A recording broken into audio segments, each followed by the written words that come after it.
Welcome to WCNC's Make a Difference special. Today we're featuring some of these really special groups we've showcased this year. I'm Ben Thompson. And I'm Sarah French. Over the next half hour, we'll introduce you to some of the amazing people we've met over the past year, making a difference for those who call the Carolinas home. In fact, here at WCNC Charlotte, making a difference isn't just a catchphrase or a slogan. It's part of our DNA. Giving back is part of our mission, and we like to highlight other groups who share that same passion. Over the years, we've teamed up with some very special programs. We'll be showcasing them over the next half hour and showing you how you can get involved as well and how you can make a difference in your hometown. Turning our attention to a community cornerstone up in Davidson. The Jenkins Center is a nonprofit that focuses on food with a long-running food pantry. But lately, the center has also championed Food for Thought, providing after-school learning programs for kids in Davidson. Recently, this program expanded to Huntersville, helping children lagging behind their classmates. Our Larry Sprinkle got a chance to see how this program is making a difference for these kids.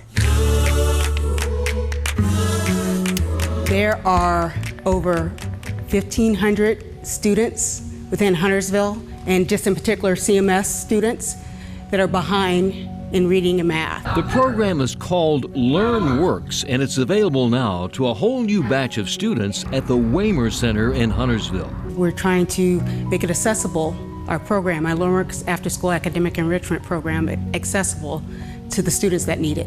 This free after-school program not only drills students on reading and writing, but it also helps build social skills they may not have learned in class or at home. I would just go home and sit on the couch or watch my iPad upstairs in my bed. 8-year-old Kayla Woods gets a helping hand with her education and extracurricular activities to build up her social skills. Today she learns how to use the word knack in a sentence. I have a knack at soccer. It's very fun. After-school instructors have the task of keeping all these students engaged. And since Hispanic Heritage Month is being celebrated, Ria Anand teaches some Espanol plus lots of information about the Hispanic culture. Well, yeah, we learn about the history, right? And different people and different things. So that's what we're learning about with Hispanic Heritage Month too, guys. It's celebrating the history and culture. They're from Spain, Mexico, the Caribbean, Central and South America. So those are a lot of the countries underneath of us, and then some just a little bit to the left. Being part of the journey of these scholars is a passion for Ria. She knows they're all playing catch-up thanks to the pandemic and many other factors. COVID really set a lot of these kids behind, but it doesn't mean that they're not capable, and they just need that little extra time and patience. So we get to be a part of that with them, is that giving them that time. A huge credit is due to the Mecklenburg County Parks and Rec staff. They help keep this program going, but there's always a need for more volunteers. So to find out how you can get involved or how you can donate, we have the links listed on our article on WCNC.com. This next story, she's basically brand new to driving, but a Davidson Day School student has already gathered enough money to buy a car for somebody else. And that car is going to help a lot of unhoused neighbors in need in our community. WCNC Charlotte's Vanessa Rufus takes us to the Jenkins Center in Davidson to introduce us to one student making a difference. Jillian Toya is no stranger to helping. My dad and I have been volunteering at Jenkins for as long as I can remember. But an eye-opening experience at the Davidson-based nonprofit. They took us around Cornelius and Davidson and showed us how many homeless communities were there. Led to the 17-year-old's biggest effort yet. The Jenkins Center is a nonprofit that focuses on food with a long-running food pantry. WCNC Charlotte has brought you stories about the important work this center is doing time and time again. When we shared the organization was using a single vehicle for its street outreach and other services. So we would have to share it, fill it up with supplies, take it out each and every day. The Davidson Day School Junior got to work, spreading the word about the need in the community and the need of the group doing the serving. We just started getting donations super quickly and a lot more than we expected to gain. And on a day our team came to give back ourselves. So much, Jillian. Thank you. We also cheered a sweet young soul handing over the keys to a new SUV after answering the call to make a difference. It's wonderful when our journalism can be the mechanism to connect the dots and attach a need and someone helping to fulfill that need. That's what it's all about. Thank you so much for your generous donation. Now, if the storyline sounds familiar, 2 years ago this month, we brought you this. Oh, man. Here's the van that Holly said that we needed, and a here surprise we go. van donation for Gastonia food pantry Bountiful Blessings. Jillian's sister Hallie was behind the fundraising for that, proving the teens don't just share the same last name, they also share the same big heart. Jillian's donation will deliver supplies to North Mecklenburg's unhoused neighbors and transport them to the services they need. No clue, no clue at all that any of this was happening. And knowing it's so near where I live and where all my friends and family live, that was even more surprising. And she shared so much more, a lesson that will stick with all of us about the power of community. What an amazing young woman, setting an example for all of her peers. And for those skeptical about the younger generation, take a look at young girls like her, right? As we go to break, we want to say thank you for helping us clear the shelters this year. This past August, our WCNC Charlotte team volunteered at CMPD Animal Care and Control, helping out around the shelter and highlighting animals who really need a home. And thanks to you, 53 pets went home to their forever families. Keep it here for our Make a Difference special after the break.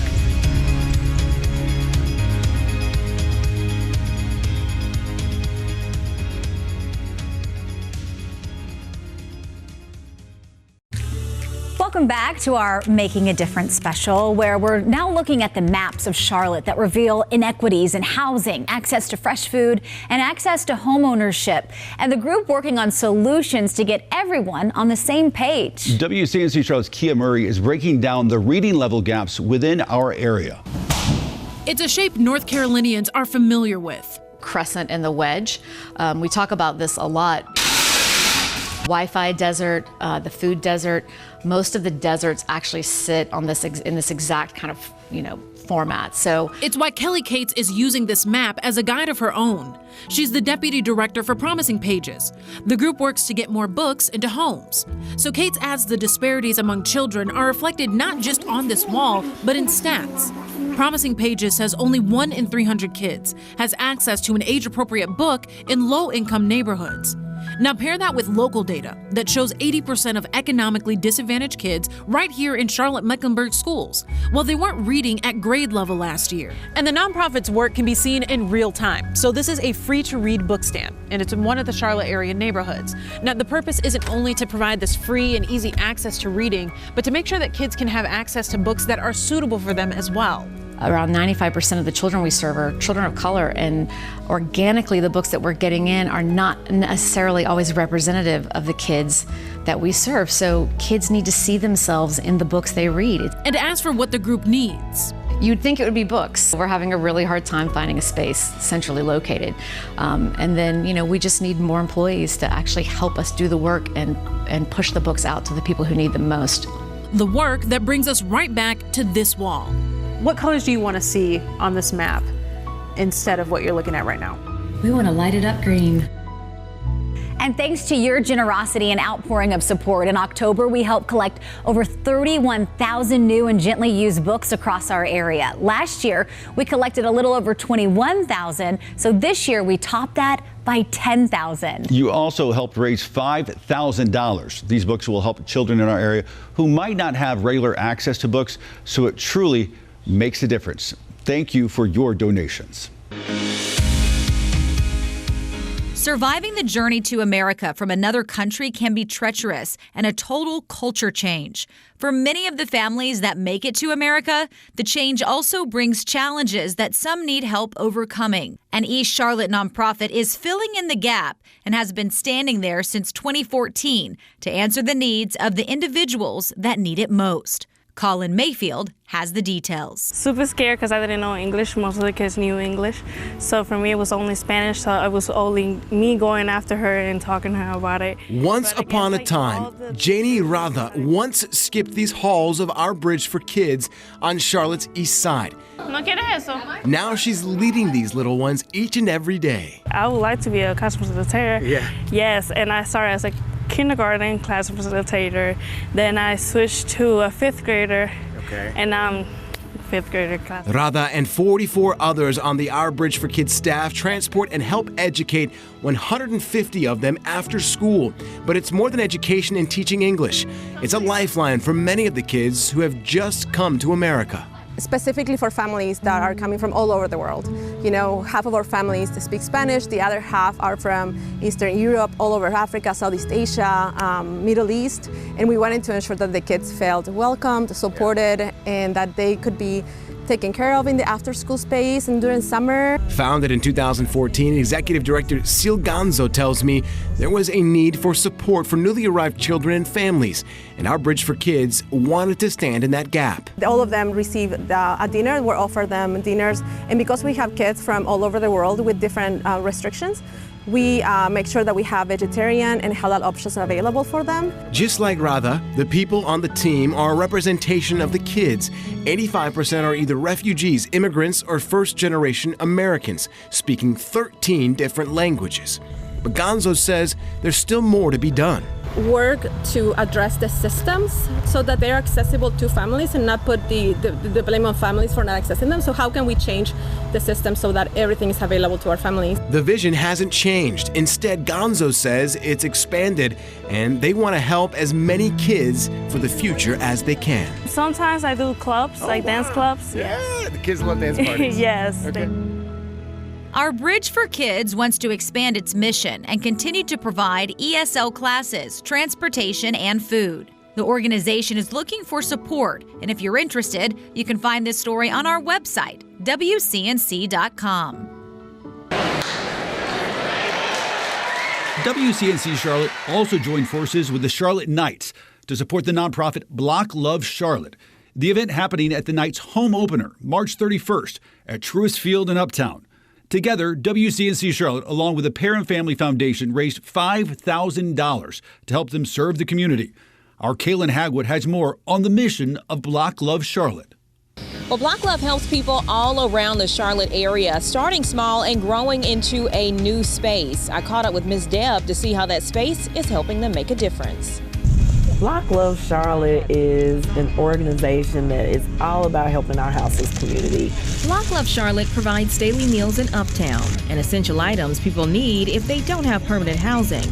Tents, tarps, and sleeping bags are just a few of the things they distribute. For almost 7 years, the organization worked out of storage units, their cars, and garages. And we would drive all over town trying to get everything together, to manage everything, and it was really wasting time where we could be using that time out on the street.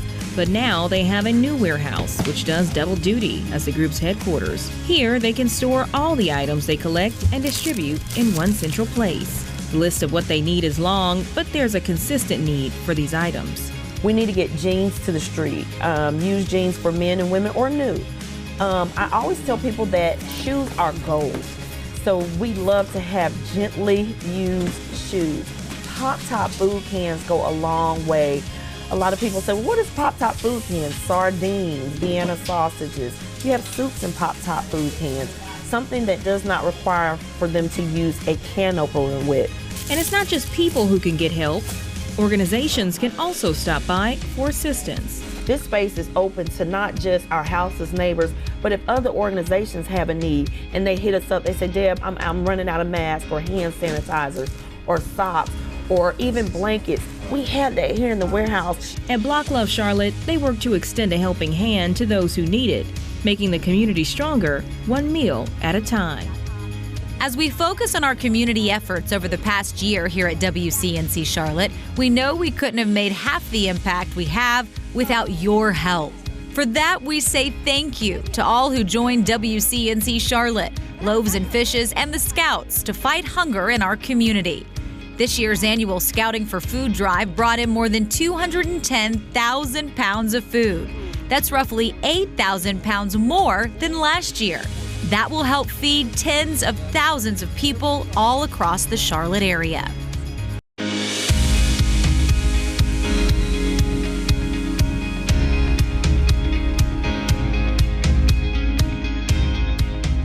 Turning now to Bountiful Blessings Food Pantry in Gastonia. It's been working to meet the needs of its community for almost 2 decades. And they not only served as a one-stop shop for people who need necessities, including food and clothing, but they also deliver 95 boxes every week to senior citizens. But they couldn't do it without their van, which came as a donation 2 years ago after a WCNC Charlotte viewer stepped up to help. WCNC Charlotte's Tradisha Woodard shares the impact this gift has had on hundreds of families.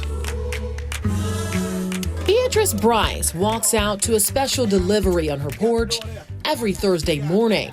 It's very helpful, yes, especially to the elderly. Bryce is often in need of necessities like food, and with no car and little access to bus transportation, getting deliveries like this reminds her she's not alone. The delivery is a blessing.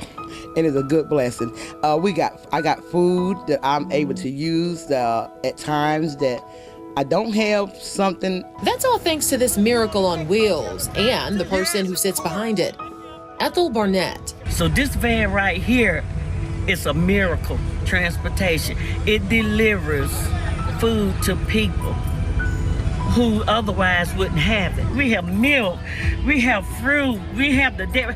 I mean, we have it all, the starches, even the sweets, and this van, thank God. When we first met Bountiful Blessings 3 years ago, a new van was #1 on their list because the church's daycare van was doing double duty. They're actually in need of a van, a transport van. A teenager named Hailey Toya saw our reports and started raising money. I went to friends, family, business leaders in the community, and I was able to reach my goal. But the real heroes here are Pastor Rodney and the volunteers who come out here every week. I'm absolutely thrilled, and that just to me proves the power of TV broadcast and WCNC. Since then, the van has played a major role in feeding hundreds of families within the past couple of years. That van, they gave it to us for us to pick up, and now we're not only picking up, but we're delivering to the hotel where homeless families are staying in that. Volunteers compile a list of names along with addresses every week so they can bring food to people who would otherwise go without. People like Beatrice Bryce. It's nourishment for the stomach, but also for the soul. And we get to pray for them, and then they get to give back to us too, because I'm part of this too. You get to see the smiles on these people's face when you give them something that they don't have to pay for. For these folks, driver Ethel Barnett is their guardian angel, and she wouldn't have it any other way. As long as God give me breath, and this van got gas in it, and everything else it needs to move forward. To learn more about the Bountiful Blessings Food Pantry, you can head to their Facebook page and our website to learn how you can make a difference, WCNC.com. Turning now to Christmas in Charlotte and the surrounding areas, a special time for so many, but it can also be tough for families struggling to make ends meet. That's where our magical toy drive steps in to help. Our big donation day this year took place on December 9th when we teamed up with the Salvation Army to help ensure every child has something special to open this Christmas. Nick Sturdivant has more. It started early here outside of the Belk store at Carolina Place Mall.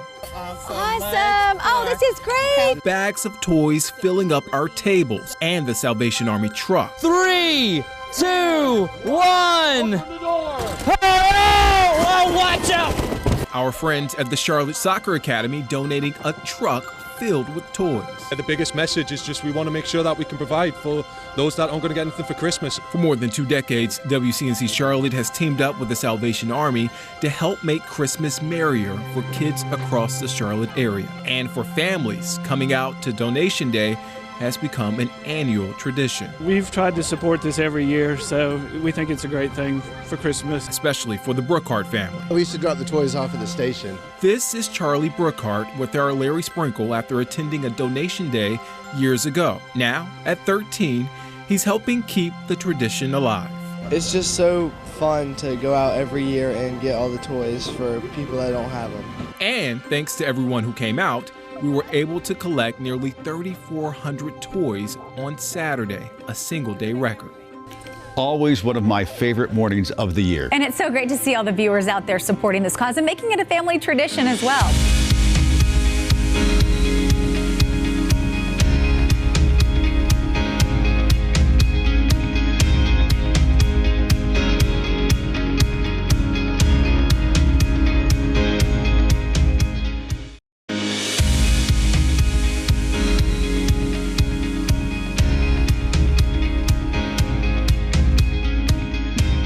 We want to thank you, Charlotte, and all the surrounding areas for helping us make a difference in the lives of others in our community. WCNC Charlotte, our parent company, Tegna, and you have helped raise more than $75,000 in donations. Wow. Thanks again for joining us for this Make a Difference special, and happy holidays from all of us here at WCNC Charlotte.